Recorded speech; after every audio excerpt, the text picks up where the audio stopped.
You want to know about sewing by hand? I can tell you about it. I have done it nearly all my life. Well, most of it anyway. These days my fingers do not move the way they once did. Arthritis, that is what the doctor says. The knuckles are swollen and the joints are stiff. Some mornings I can hardly hold a cup steady. But when I was young, my fingers could do almost anything with a needle. They were quick and steady, and they never missed a stitch. I was born in 1836, in October, I think, or maybe November. Mother always said it was close to harvest time. We lived in Kentucky, up in the hills, rough country.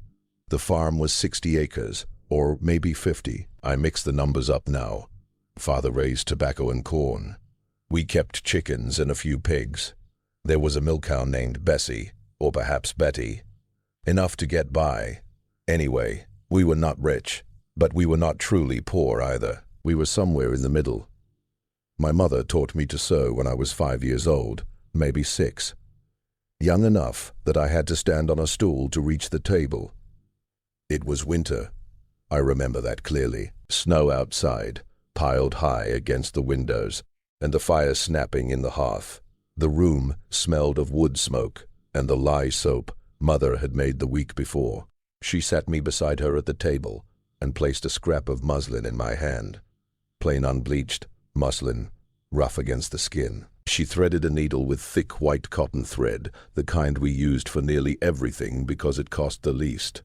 The needle was larger than the ones for fine sewing, heavier and easier for a child's awkward fingers. "Hold it like this," she said, guiding my hand.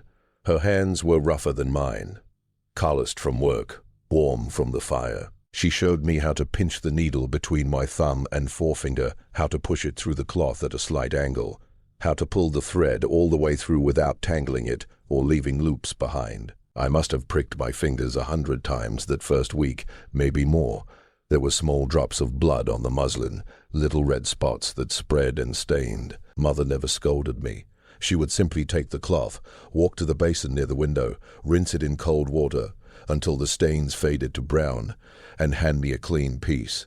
"Try again," she would say. That was all. No fuss, no anger, no disappointment in her voice. Just try again. That is how you learned. By doing it again and again, and again and again, and again and again, and again, and again, and again, and again, and again, and again, and again, until the needle felt natural in your hand, as if it belonged there, until you could push it through cloth without looking down, without pausing, until the rhythm of sewing felt like breathing. Pull the thread, push the needle, pull the thread, push the needle, hour after hour, day after day, week after week. By the time I was 7, I could sew a straight seam, not perfect, of course. The stitches were still uneven in places. Some tight, some loose. The tension was not quite right. But they were straight enough, and they held. That was what mattered. If a seam held through wearing and washing, it was good enough. After that, Mother set me to hemming dish towels. Simple work, but important. You had to fold the edge once, then fold it again to hide the raw edge. Then sew along that second fold with small, tight stitches. Keep the folds even. Keep the stitches small. Do not pull too tight, or the cloth would pucker and look awful. My stitches were far too large at first, great gaps between each one. You could slip your finger through them. Mother would hold the towel up to the window, sunlight shining through those spaces, and I would see how poor my work was. Those big, clumsy stitches marching across the hem. But she never made me feel ashamed. She never called me useless or hopeless. She would fold the towel carefully, set it aside with the others, and give me another one, better than yesterday. She would sometimes say. That was high praise from her. She was not a woman for soft words or flattery. I hemmed dish towels for a year, sat at that table every evening after supper, and hemmed. I must have done 50 of them, maybe 60. The first ones were dreadful, the stitches uneven and wrong. The last ones were acceptable, almost as neat as Mother's own. That is progress, she said. Slow progress, but progress all the same. By the time I was 8, my stitches were small enough. that no light shone through them, tight enough to last through years of washing and wringing, good enough that mother allowed me to work on other items, aprons, pillowcases, simple cases, but a step above dish towels. There were 5 children in our family. I was the second oldest. Mary was 2 years older than I was. Then came John, Sarah, and little Thomas. Every one of us learned to sew. Even the boys. Father used to say, a man ought to know how to mend his own clothes, patch his trousers, and darn his socks. He was right about that. When John went west in '62 to California, I believe, or perhaps Oregon, he could mend his own shirts and fix his socks. It saved him much trouble in a place where there were no women to do it for him. Mother made all our clothes, every stitch of them, shirts, dresses, undergarments, nightgowns, stockings, everything. She bought fabric from the dry goods store in town twice a year, once in spring and again in fall. The town was called Grayville, or was it Greenville? No, Grayville, I am certain now, 10 miles from our farm, maybe 12. It took half a day to reach it by wagon. We would leave before dawn, father driving the team, mother beside him with her list. We children rode in the back, bouncing over the rutted road, watching the sun rise over the hills. Mother would buy what we needed for the next 6 months. Muslin for everyday things, sheets, dish towels, underclothes, work shirts. It was cheap, perhaps 8 cents a yard, sometimes 10. Calico for Sunday dresses. Calico was prettier, with tiny flowers, or stripes or small checks. That cost more, 15 cents a yard, sometimes 20 for the better kind. Wool if we could manage it and winter was near. Wool was 50 cents a yard, expensive and not to be wasted. Making a dress took weeks. First you cut the pieces. There were no printed patterns like today, no tissue paper with dotted lines. Mother measured with a length of string, marked the cloth with chalk, and cut carefully with her large shears. Then came the true work, the long work. Every seam sewn by hand, every hem, every buttonhole. A simple woman's dress might have 30 feet of seams, perhaps 40, all stitched one piece at a time. The needle going in and out, the thread following behind. I made my first proper dress when I was 12. Not a child's dress, but one for a young lady. Mother oversaw it, but I did most of the sewing myself. She cut the pieces, and I stitched them together. It was brown calico with tiny white flowers scattered across it, no larger than my thumbnail. I thought it was the most beautiful fabric I had ever seen. It took me 6 weeks to finish that dress, working 2 or 3 hours each evening after the chores were done, after the milking and feeding the chickens, after the supper dishes were washed and put away. I would sit down with my sewing while there was still enough daylight to see. My back would ache from bending forward. My shoulders would grow stiff and sore. My eyes would burn from staring at the small stitches, especially when the light faded and I had to sew by candlelight. Candlelight is poor for sewing. It flickers and jumps and makes your eyes strain. Still, I kept at it because I wanted that dress finished before the harvest social in September. I wanted to wear it and have people notice it, perhaps say a kind word. I wore it exactly twice before I outgrew it. 6 weeks of labor for perhaps 6 months of wear. That is how it was with children. We grew quickly. There was no sense in making clothes too fancy. You would only waste time, cloth and effort. Better to make them plain and sturdy, meant to last until you outgrew them or wore them thin. Mary wore the dress after I could no longer fit into it. She wore it for a year. Then Sarah had it. By the time Sarah outgrew it, the fabric was thin in places, especially under the arms and at the waist where it rubbed most. Mother cut it apart and used the good pieces in a quilt. Nothing was wasted. You simply could not afford waste. When I was 14, I began my hope chest.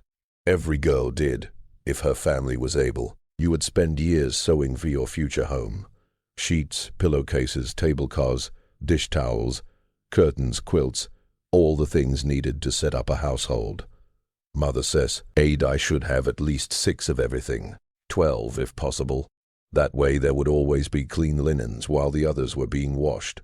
6 seemed impossible. 12 seemed like a dream. I worked on that hope chest for 5 long years. Every evening after supper, I would take out whatever piece I was making and sew until my eyes were too tired to see clearly, until the thread blurred and I could not tell whether my stitches were straight or crooked. Sometimes Mother sewed beside me, sometimes Mary did. We would sit together in the parlor, 3 needles moving, thread sliding through cloth, not speaking much, just the soft sound of sewing, and the occasional crackle from the fireplace. Now and then, one of us would hold up a finished piece, and the others would look at it and nod. Good work. Keep going. That was enough. The hardest pieces were the sheets. They were enormous, 8 feet long, sometimes 9, and 5 feet wide. So much fabric to hem. You had to fold the edge twice to make it strong, then stitch all the way around. That was at least 26 feet of sewing for one sheet. 26 feet of small, even stitches, all by hand. I would fold the edge, pin it carefully so it would not slip, and begin. It took 3 evenings to hem a single sheet. 3 evenings of steady work for one sheet, and I needed 12. By the time I finished them all, I had calluses on my fingertips from pushing the needle through thick layers of cloth. They never quite went away after that. I became engaged in 1854 to James Whitmore.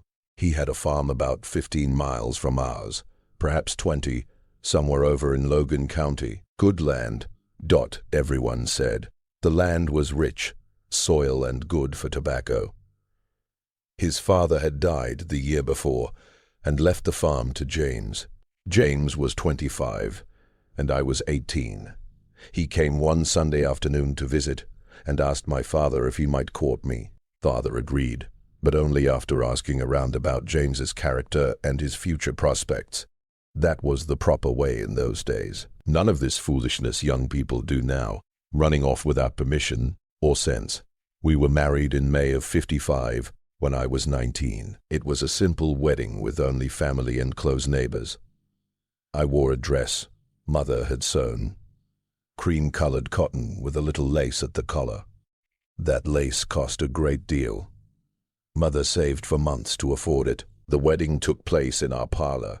The preacher rode in from town. After the ceremony we had supper. Ham, potatoes, beans and pie. Nothing grand. We could not afford grand, but it was enough, and it was good. I brought my hope chest with me to James's farm. Everything I had made over 5 years was packed inside a wooden trunk Father had built. James lifted it into the wagon. It was heavy, filled with sheets and towels and tablecloths and all the rest. James's mother was waiting when we arrived. Mrs. Whitmore. She was a stern woman, tall and thin, with gray hair pulled back tight. She went through every item in that chest. She removed each piece, examined it closely, held it up to the light. She ran her fingers over the stitching on the pillowcases, testing whether the seams were straight and strong. She unfolded every sheet, searching for mistakes, for weak seams, for anything poorly done. I stood there watching, my heart beating hard, wondering if my sewing would be good enough. At last, after she had inspected everything, she folded the final sheet neatly and placed it back in the trunk. She looked at me and gave one short nod. "Good work," she said. Just that. Good work. That meant I had passed as a proper farm wife. The first years of marriage were the hardest. James worked the fields from sunrise to sunset. Planting, hoeing, harvesting. I kept the house, cooked 3 meals each day, tended the garden, fed the chickens, milked the cow, churned butter, made soap, made candles, washed clothes, ironed and sewed.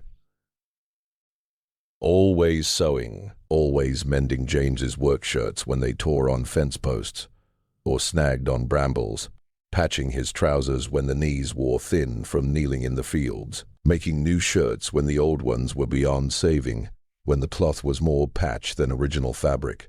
Then the babies came. Our first, Elizabeth, was born in November of 56.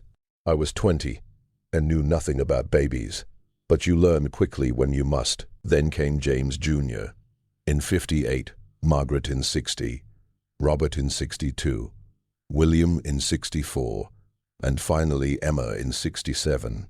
6 children in 11 years, 6 infants, 6 hungry mouths to feed, 6 small bodies to clothe, 6 hungry mouths to feed, 6 hungry mouths to feed, 6 hungry mouths to feed. Babies grow so fast, faster than you can imagine. If you have never had one, you would sew a little gown, and the child might wear it 2 months, perhaps 3 before it was too small. Then you made another, and another. I learned to sew everything slightly larger, to let them grow into it, to put a tuck in the hem that could be let down later when they grew taller. Even so, I was always making new things. Little shirts, little dresses, nappies. You could never have enough nappies. I made 3 dozen before Elizabeth was born, and still found myself short at times. 3 dozen soft cotton squares, hemmed all around by hand. When the children grew older, the labor only increased. Boys went through clothing terribly fast, faster than girls. They tore holes in their knees from rough play, from climbing trees, from wrestling one another. They ripped shirts on fence posts and wore out the seat of their trousers. I spent half my life patching boys' garments. James Jr. was the worst of them. That boy could ruin a shirt in a single week. He would wear it to church on Sunday, and by the next Sunday it would have a torn sleeve, a missing button, or a split seam. I would mend it, and he would tear it again. At last I kept a basket of patches ready, small squares of cloth in different shades, all hemmed and waiting. Once a week I would sit down in the evening and mend everything at once. The girls were easier in certain ways. They were more careful, less rough, not quite so dirty. But they required more clothing. A boy could manage with 2 or 3 everyday outfits, and 1 set for Sunday. A girl needed Sunday dresses, and work dresses and aprons, and undergarments, all those layers, and the girls cared about appearance. Margaret, my middle child, was very particular. She wanted her dresses to fit just right. I remember taking apart and resewing the waist of one of her dresses 3 separate times before she was satisfied. 3 times. Each time I had to carefully pick out every stitch so as not to damage the cloth, then sew it again from the start. My patience wore thin more than once. Winter was the worst season. We were all shut indoors because of the cold. The children tracked mud and snow through the house. Their clothes became wet and filthy faster than I could wash them. In winter nothing dried quickly. There was no warm sun, no gentle breeze, only damp cold air. Clothes hung everywhere, dresses over chairs, shirts on hooks, stockings laid by the hearth, all trying to dry by the fire. While those garments dried, I would be mending the next pile, trying to stay ahead of the damage 6 lively children could do. I recall one winter, perhaps 63 or 64, James Jr. tore his only good pair of trousers just before Sunday meeting. It was Saturday night, and he came in from the yard with a tear straight across the knee, caught on a nail sticking out of the barn door. A large, ugly rip. I sat up nearly half the night repairing them by lamplight, trying to make the patch as neat as possible so other children would not mock him. Sewing by lamplight strains the eyes. They ache and water, but I finished near 2 in the morning. My fingers were stiff from pulling the thread tight. My back hurt from bending over so long. Still, I finished the job. He wore those trousers another full year before he outgrew them. That patch held the entire time. I had no leisure for fancy sewing in those years. No embroidery, no decorative stitches, none of the fine cut work my mother once did. Everything I sewed was practical. Make it, mend it, remake it. The only exception was Sunday dresses. Once each spring I made a new dress for each girl for Easter. That was when I added a small extra touch, perhaps a bit of trim, A little lace at the collar, if we could afford it. Maybe ribbon at the waist. Not much, but enough to make them feel special, enough that they would feel pretty going to meeting. Good muslin might cost 15 cents a yard in the 60s, sometimes 20. Calico was 25 cents, even 30 for a fine pattern. Wool cost 50 cents or more, and you needed many yards. A woman's dress could take 10 yards, even 12 for a full skirt. A man's shirt required 3. Children's garments took less, but you needed so many. I saved every scrap, no matter how small. I kept them in a basket for quilting or for patches. Nothing was wasted. You could not waste anything when cloth cost so much and money was scarce. We usually bought fabric twice a year, in spring and fall, when James sold the crops and had a little cash. We would drive the wagon into town on Saturday. James handled his business at the grain elevator, selling tea, tobacco, or corn. I went to the dry goods store with my list. I knew exactly what was required. 6 yards of muslin for sheets, 4 yards of calico for the girls' Sunday dresses, 10 yards of heavy cotton for James's work shirts. 10 yards of heavy cotton for James's work shirts. The shopkeeper measured it with his stick, marked it with chalk, cut it with large shears, and wrapped it in brown paper tied with string. If we had extra money, if the harvest had been strong and prices good, I might buy buttons, 20 buttons for 5 cents in a small paper packet, or thread, wound on wooden spools, 100 yards each. White thread was always needed. I bought 3 or 4 spools at a time, sometimes more. Needles too, 12 in a paper packet for 10 cents. Needles broke often, snapping if pushed too hard through thick seams, or bending until useless. I must have broken 100 in my lifetime. Thread mattered greatly. Fine thread for fine cloth, heavier thread for sturdy fabric, cotton thread for cotton, linen thread for linen. The wrong thread would pucker the seam or pull apart. It had to match the fabric as closely as possible, or the stitches would show. I kept a wooden box of thread in the parlor. White, black, brown, blue, gray, red. For any other shade, I made do with what was closest. In 1868, something unexpected happened.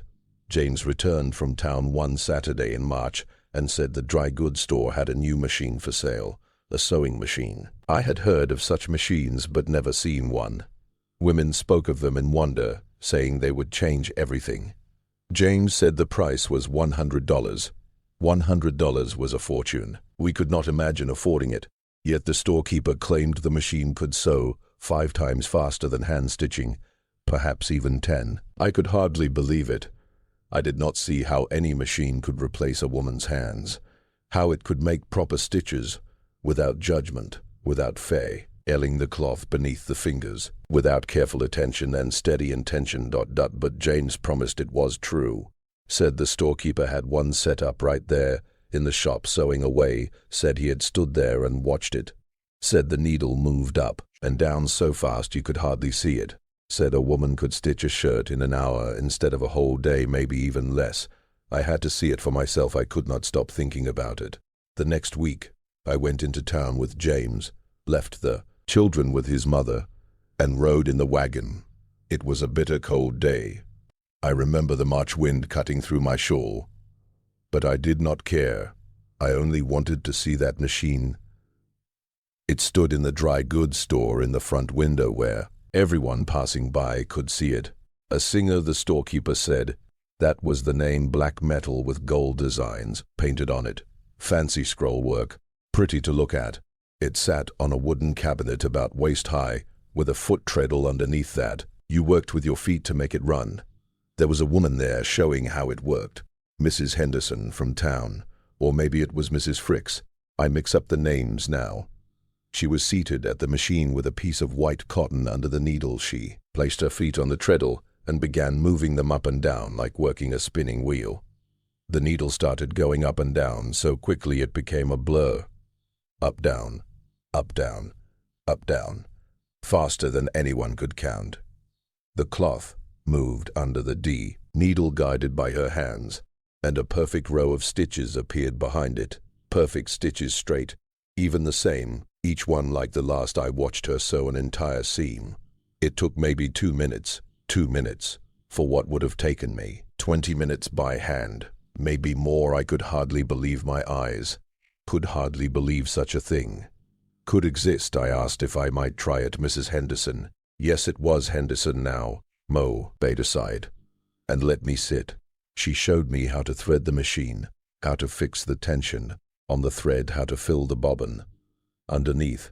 It looked confusing at first, more difficult than hand sewing, but she talked me through each step. I placed a scrap of cloth under the needle, set my feet on the treadle, and began moving them the way she had shown me.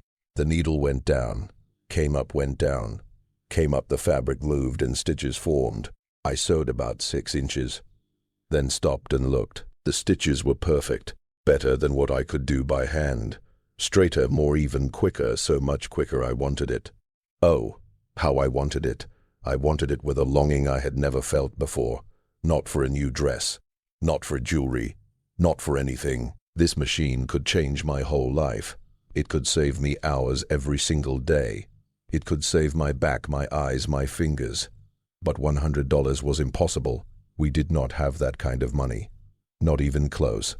You could buy a good milk cow for $15, a plow for $2,100 was more than most men earned in a month, more than we could ever spare. Still, I could not stop thinking about it. All the way home in the wagon I thought about it. That night, lying beside James I thought about it. During the long hours I spent sewing in the evenings when my back hurt and my eyes burned, all the clothes I had to make for 6 children, all the mending, all the sheets, pillowcases, dish towels. If I owned a dear machine, I could make a dress in 2 days instead of 6 weeks. I could make shirts in 1 afternoon instead of a week. I could keep up with the mending without wearing myself out. I could even sew things to sell.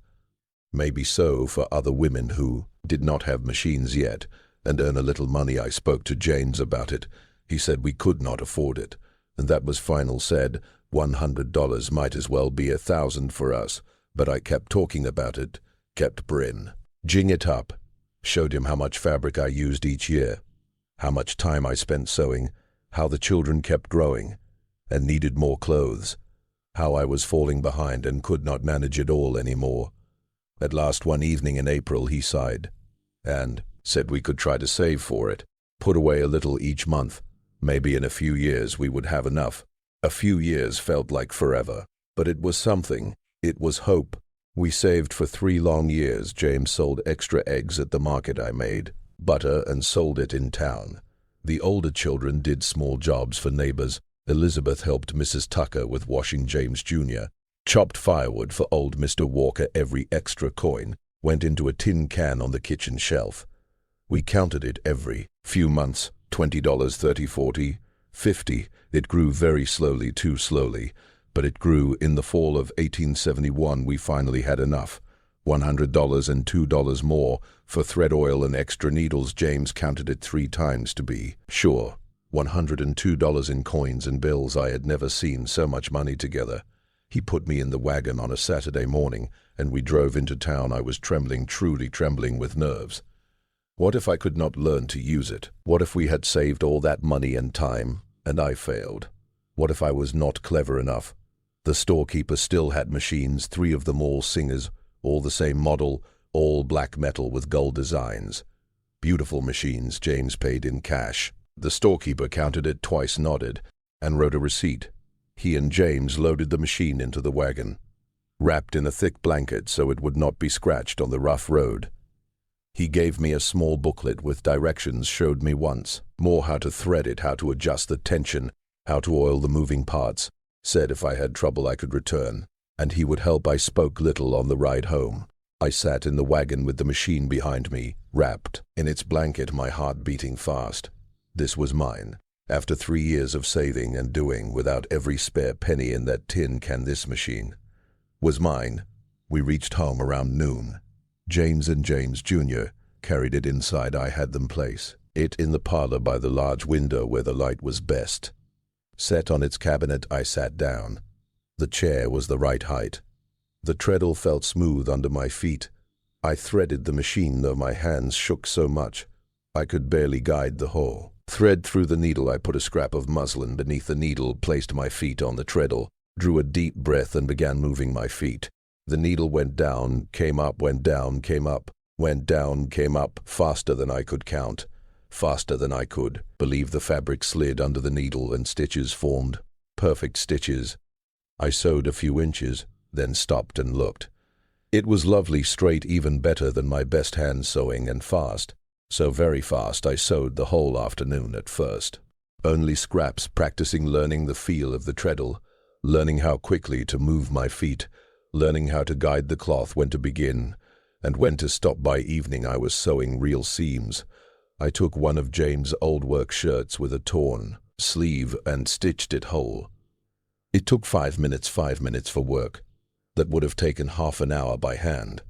The children came in from chores to watch. They had never seen anything like it. Elizabeth asked if she might try.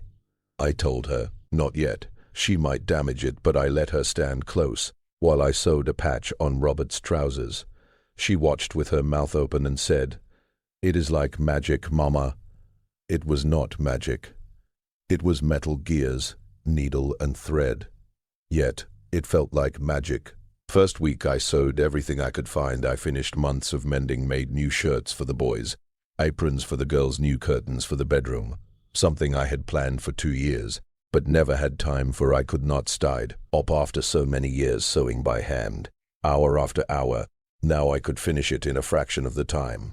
There were still things the machine could not do. Buttonholes had to be stitched by hand. The machine could not make those tiny, careful stitches. Fine baby clothes, delicate work, embroidery, anything that needed the touch of fingers still had to be done by hand. But seams, hems, patches, all the daily work the machine did better and faster than I ever could. Other women nearby began buying machines too. Mrs. Porter bought one in 72, Mrs. Anderson in 73. Within a few years, almost every farm wife had one or wanted one. Those who did not yet have a machine brought their sewing to me and asked if I would do it for a small fee. I did. I charged 25 cents to sew a shirt, 50 cents for a dress, $1 for a quilt top. It was not much, but enough to pay for oil, needles, and thread. The machine changed everything, not only sewing everything. I had time for other tasks, time to work longer in the garden, time to preserve more food, time to help the children with lessons at night, time to visit neighbors, time to sit and rest, sometimes without guilt, because so much sewing waited. I was no longer tied to a needle. Each evening I still sewed, of course. There was always sewing with 6 children, but it no longer ruled my life. I gained hours back. Hours each week. I think of that now that I am old and do little. All those years bent over a needle, if you added them up, it must have been thousands of hours, tens of thousands. All those small stitches, one after another, all that thread drawn through cloth, all those sore fingers, aching backs, burning eyes, years of my life spent that way. My daughters never lived like that. They learned to sew by hand. Yes, I made certain of it. A woman should know, in case the machine breaks, or for fine work. But they never spent years bent over a needle as I did. They grew up with the machine, learned on it. To them it was normal. They cannot imagine sewing everything by hand, cannot imagine the time it took or the labor it required. Sometimes I still miss it. The hand sewing, I mean. There was something calm about it in a quiet, almost strange way. Sitting in the parlor with Mother and Mary when I was a girl, all of us sewing side by side, needles moving up and down, thread sliding through the cloth, not speaking much, just sharing the same space, the steady rhythm of it, the soft silence. You could think while you stitched. Let your thoughts drift. Work through your worries. The machine does not allow that. It is too noisy. Clickety-clack, clickety-clack, clickety-clack. You cannot talk over it. You cannot think over it. You simply sew and listen to that sound again and again, and the work itself felt different, too. When you sew by hand, you feel each stitch. You feel the needle pass through the fabric. You notice the texture of the cloth, the weight of it resting in your lap.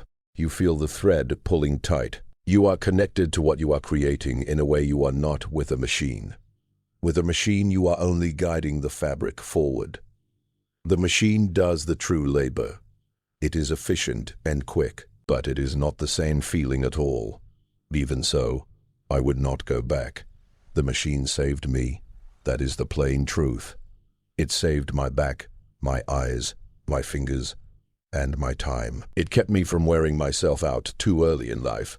It gave me back hours every single week. It allowed me to keep up with 6 children's clothing without working myself into the ground. It was worth every dollar of that 100. Worth every month we spent saving. I taught all my daughters how to use the machine. Elizabeth first, when she turned 14, then Margaret, then Emma. They all learned quickly, faster than I ever did. They did not have years of hash and sewing to forget. Elizabeth married in '89 to a man named Porter, Thomas Porter, a good man from a good family. I gave her a sewing machine as a wedding gift. It took me 2 full years to save for it, but I managed. She cried when she opened it. Said it was the finest gift anyone could give a young wife. She was right about that. A sewing machine is freedom. That is what it truly is. Freedom from endless hours bent over cloth. James Jr.'s wife, Catherine, she never really learned to sew by hand. She could manage a few simple stitches, could sew a button back on if she needed to, but she had never made a shirt from nothing, never made a dress, never spent an evening hemming dish towels until her fingers were sore and raw. She had only ever used a machine. I remember the first time I understood that. I was visiting them and asked her to show me something she was working on. She brought out a dress she was making. Sewn by machine from top to bottom, the seams neat and straight. I asked how her hand sewing was coming along. She looked at me puzzled and said she did not bother with hand sewing except for buttons. She saw no reason for it when she had a machine. At first I found that odd. A woman who could not truly sew by hand. But then I realized that is how life is now. That is the world she belongs to. She does not need the old skills. The machine does it all, and it does it quicker and better than hand sewing ever could. Sometimes a young woman will ask me what life was like before machines. How did we manage? How did we make so many clothes? I tell them, and they shake their heads as if they cannot believe it. They cannot imagine spending weeks to finish one dress. They cannot picture sewing by candlelight until your eyes burned. They cannot imagine pricking your fingers so often that they were covered with tiny pale scars. They think I am making it sound worse than it was, but I am not. That is exactly how it used to be. Every word is true. That is how women lived for hundreds of years, maybe thousands. We sewed.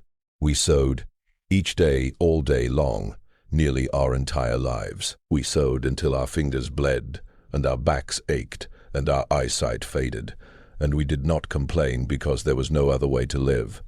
If you needed clothes, you made them. If you needed sheets, you made them. If you wanted dish towels or tablecloths or curtains or anything at all, made of fabric, you stitched it yourself, one small stitch at a time.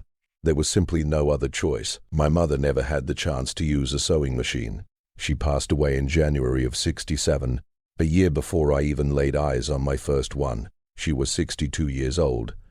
She had spent her whole life sewing by hand, 60 years of it, maybe more, if you count from when she was a little girl. I think about that sometimes, what she might have done with the hours a machine would have saved her, the things she might have created, the rest she might have enjoyed. But she never had that opportunity. She lived and died the old way. She never knew anything different was possible. I am 90 years old now, as near as I can tell.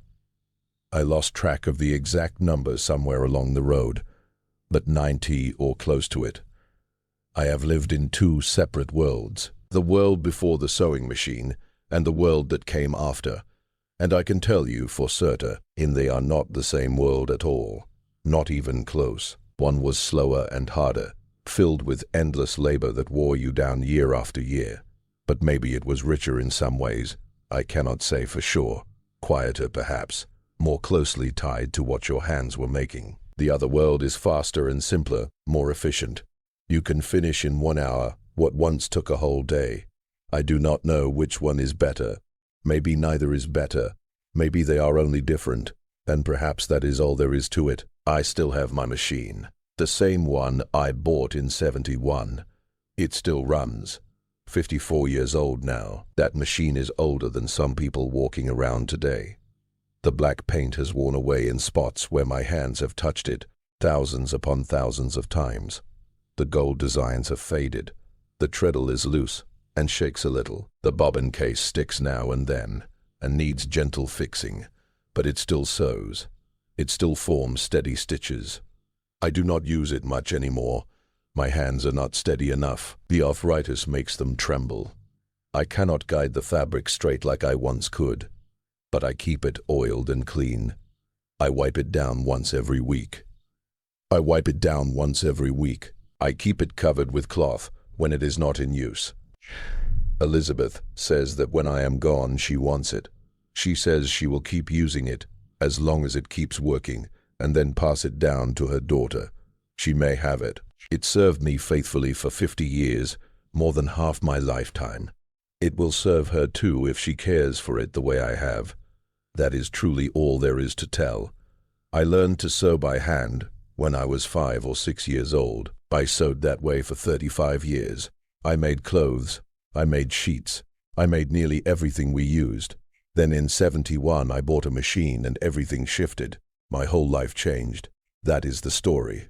Not a grand one, I suppose. No great adventures, no thrilling moments. Just work and more work.